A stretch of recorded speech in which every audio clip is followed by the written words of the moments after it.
ಇನ್ನು ಲೋಕಸಭೆ ಚುನಾವಣೆಗೆ ರಾಜ್ಯದಲ್ಲಿ ಬಿಜೆಪಿ ಮತ್ತು ಜೆಡಿಎಸ್ ಮೈತ್ರಿ ಮಾಡಿಕೊಂಡಿವೆ. ರಾಜ್ಯದಲ್ಲಿ ಮೈತ್ರಿ ಆಗಿದೆ ನಿಜ, ಆದರೆ ಹಾಸನದಲ್ಲಿ ಯಾಕೋ ಮೈತ್ರಿ ಆಗುವಂಥ ಲಕ್ಷಣಗಳು ಕಂಡು ಬರ್ತಾ ಇಲ್ಲ. ಮತ್ತೆ ಬಂಡಾಯದ ಬೆಂಕಿ. ಹಾಸನದಲ್ಲಿ ಜೆಡಿಎಸ್ಗೆ ಬಿಜೆಪಿಯ ಸಮನ್ವಯವೇ ದೊಡ್ಡ ಸವಾಲಾಗಿದೆ. ರಾಜ್ಯ ನಾಯಕರ ಸೂಚನೆಗೂ ಮಾಜಿ ಶಾಸಕ ಪ್ರೀತಮ್ ಗೌಡ ಬಗ್ತಾ ಇಲ್ಲ ಅನ್ನುವಂತಹ ಮಾಹಿತಿಗಳು ಸಿಗ್ತಾ ಇದೆ. ಪ್ರಜ್ವಲ್ ಪರ ಪ್ರಚಾರ ಮಾಡಬೇಕು, ಆದರೆ ಪ್ರಚಾರ ಮಾಡದೆ ದೂರ ಉಳಿದಿದ್ದಾರಂತೆ ಪ್ರೀತಮ್ ಗೌಡ ಆಪ್ತ ಸಿಮೆಂಟ್ ಮಂಜು ಸಹ ಪ್ರಜ್ವಲ್ ಪರ ಇಲ್ಲ.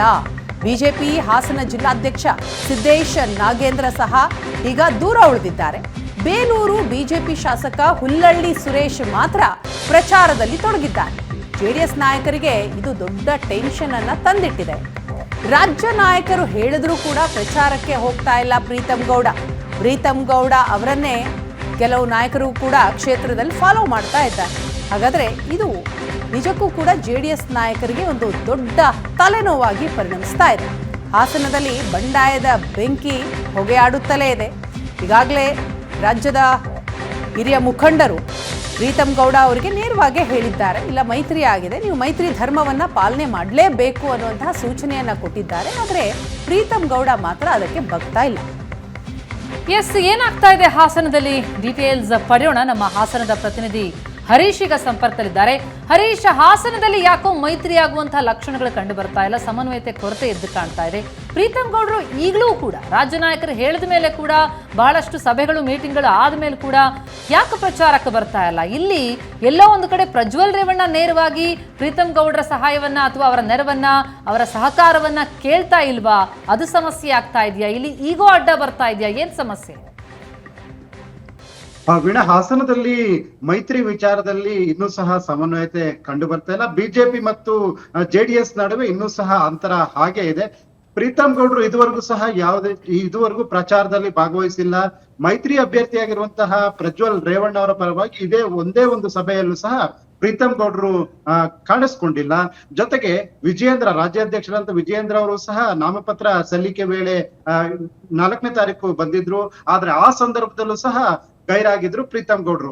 ರಾಜ್ಯದ್ದೇ ಒಂದು ಕತೆ ಆದ್ರೆ ಹಾಸನದ್ದೇ ಬೇರೆ ಕತೆ. ಯಾಕೆಂದ್ರೆ ಪ್ರೀತಮ್ ಗೌಡ್ರನ್ನ ನೇರವಾಗಿ ಒಂದ್ ರೀತಿ ಸವಾಲಾಗಿ ಜೊತೆಗೆ ಟಾರ್ಗೆಟ್ ಆಗಿ ಸೋಲ್ಸಿದ್ದಂತದ್ದು ಜೆಡಿಎಸ್. ಹೀಗಾಗಿ ಪ್ರೀತಮ್ ಗೌಡ್ರು ಮನಸ್ಸಿಗೆ ನೋವಾಗಿದೆ. ಆ ಒಂದು ನೋವಿನಿಂದ ಆಚೆ ಬರಲಾರದೆ, ಜೊತೆಗೆ ಈ ಹಿಂದೆ 2023 ನಡೆದಂತಹ ಚುನಾವಣೆಯ ಸಂದರ್ಭದಲ್ಲಿ ಪ್ರೀತಮ್ ಗೌಡ್ರನ್ನ ಸೋಲಿಸಲೇಬೇಕು ಅಂತ ದೇವೇಗೌಡರು ಹಾಗೂ ಜೆಡಿಎಸ್ ನಾಯಕರು ಕರೆಯನ್ನ ನೀಡಿ ಒಂದ್ ರೀತಿ ಇವರು ಟೆಕ್ನಿಕಲಿ ಗೆದ್ದಿದ್ರು ಸಹ ಈಗ ಆ ನಂಬರ್ ಅಲ್ಲಿ ಅವರು ಸೋಲನ್ನ ಅನುಭವಿಸಬೇಕಾದಂತಹ ಒಂದು ಸಂದರ್ಭ ಎದುರಾಗಿರೋದ್ರಿಂದ ಆ ಒಂದು ಕಾರಣಕ್ಕಾಗಿ ಪ್ರೀತಮ್ ಗೌಡ್ರು ಇದುವರೆಗೂ ಸಹ NDA ಅಭ್ಯರ್ಥಿ ಆಗಿದ್ರು ಪ್ರಜ್ವಲ್ ರೇವಣ್ಣ ಅವರ ಪರವಾಗಿ ಇದುವರೆಗೂ ಸಹ ಪ್ರಚಾರದಲ್ಲಿ ಕಾಣಿಸ್ಕೊಳ್ತಾ ಇಲ್ಲ.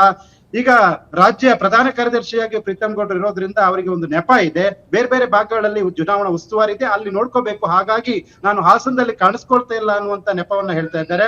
ಪ್ರೀತಮ್ ಗೌಡ್ರು ಸೇರಿದಂತೆ ಪ್ರೀತಮ್ ಗೌಡ್ರ ಟೀಮ್ ಈಗ ಪ್ರಜ್ವಲ್ ಪರವಾಗಿ ಕೆಲಸವನ್ನ ಮಾಡ್ತಾ ಇಲ್ಲ ಹಾಸನದಲ್ಲಿ. ಹರೀಶ್, ಈಗ ನಾವು ಜೆಡಿಎಸ್ ವಿಚಾರಕ್ಕೆ ಬರೋದಾದ್ರೆ, ಈಗ ಕುಮಾರಸ್ವಾಮಿ ಅವರು ಸ್ವತಃ ಸುಮಲತಾ ಅವರ ಮನೆಗೆ ಹೋಗಿನೇ ಮಾತನಾಡಿದ್ರು, ಸಹಕಾರವನ್ನ ಕೇಳಿದ್ರು. ಆದರೆ ಹಾಸನದಲ್ಲಿ ಅಂತಹ ಒಂದು ಬೆಳವಣಿಗೆ ನಾವೆಲ್ಲೂ ಕೂಡ ಕಂಡಿಲ್ಲ.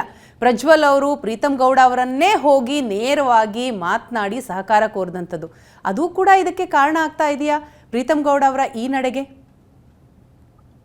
ಹೌದು ವೀಣಾ, ಯಾಕೆಂದ್ರೆ ಈ ಹಿಂದೆ ಕಾಂಗ್ರೆಸ್ ಜೊತೆ ಮೈತ್ರಿಯಾದಂತ ಸಂದರ್ಭದಲ್ಲಿ ಜೆಡಿಎಸ್ ನಾಯಕ HD ರೇವಣ್ಣ ಅವರು ಬಿ ಶಿವರಾಮ್ ಮನೆಗೆ ನೇರವಾಗಿ ಹೋಗಿದ್ರು. ರಾಜಕೀಯ ಬದ್ಧ ವೈರಿ ಅಂದ್ರೆ ಬಿ ಶಿವರಾಮ್ ಆಗಿದ್ರು. ಆದ್ರೆ ಈ ಬಾರಿ ಪ್ರೀತಮ್ ಗೌಡ್ರು ಅದೇ ರೀತಿ ರಾಜಕೀಯ ಬದ್ಧ ವೈರಿ ಆಗಿದ್ರು ಸಹ ಪ್ರೀತಮ್ ಗೌಡ್ರನ್ನ ನೇರವಾಗಿ ಸಂಪರ್ಕ ಮಾಡುವ ಕೆಲಸವನ್ನ ಜೆಡಿಎಸ್ ನಾಯಕರು ಅಭ್ಯರ್ಥಿಯಾದಂತ ಪ್ರಜ್ವಲ್ ರೇವಣ್ಣ ಸೇರಿದಂತೆ ಯಾವೊಬ್ಬ ನಾಯಕರು HD ಕುಮಾರಸ್ವಾಮಿ ಇರ್ಬೋದು, HD ರೇವಣ್ಣ ಇರ್ಬೋದು, ಮತ್ತು ಪಕ್ಷದ ಹಿರಿಯ ಮುಖಂಡರು ಇರ್ಬೋದು, ಯಾರೊಬ್ರು ಸಹ ಸಂಪರ್ಕ ಮಾಡಿಲ್ಲ.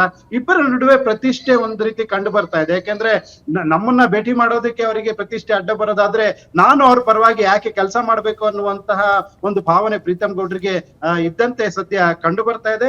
ಜೊತೆಗೆ ಅವರ ಕಟ್ಟರ್ ಫಾಲೋವರ್ಸ್ ಸಹ ಈ ಒಂದು NDA ಅಭ್ಯರ್ಥಿ ಪರವಾಗಿ ಹಾಸನದಲ್ಲಿ ಕೆಲಸವನ್ನ ಮಾಡ್ತಾ ಇಲ್ಲ, ಅಂತರವನ್ನ ಕಾಯ್ದುಕೊಂಡಿದ್ದಾರೆ. ಬೇಲೂರು ಶಾಸಕ ಹುಲ್ಲಳ್ಳಿ ಸುರೇಶ್ ಅನ್ನು ಹೊರತುಪಡಿಸಿದ್ರೆ ಬೇರೆ ಯಾವೊಬ್ಬ ಬಿಜೆಪಿ ನಾಯಕರು ಪ್ರೀತಮ್ ಗೌಡ್ರ ಬೆಂಬಲಿಗರು ಈಗ NDA ಅಭ್ಯರ್ಥಿ ಪ್ರಜ್ವಲ್ ರೇವಣ್ಣ ಅವರ ಪರವಾಗಿ ಕೆಲಸವನ್ನ ಸದ್ಯ ಮಾಡ್ತಾ ಇಲ್ಲ. ವೀಣಾ, ಥ್ಯಾಂಕ್ ಯು ಹರೀಶ್, ತಮ್ಮ ಮಾಹಿತಿಗಾಗಿ.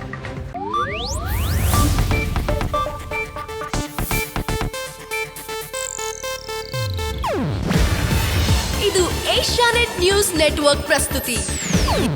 ನೀವು ನೋಡ್ತಿದ್ದೀರಾ ಏಷ್ಯಾನೆಟ್ ಸುವರ್ಣ ನ್ಯೂಸ್.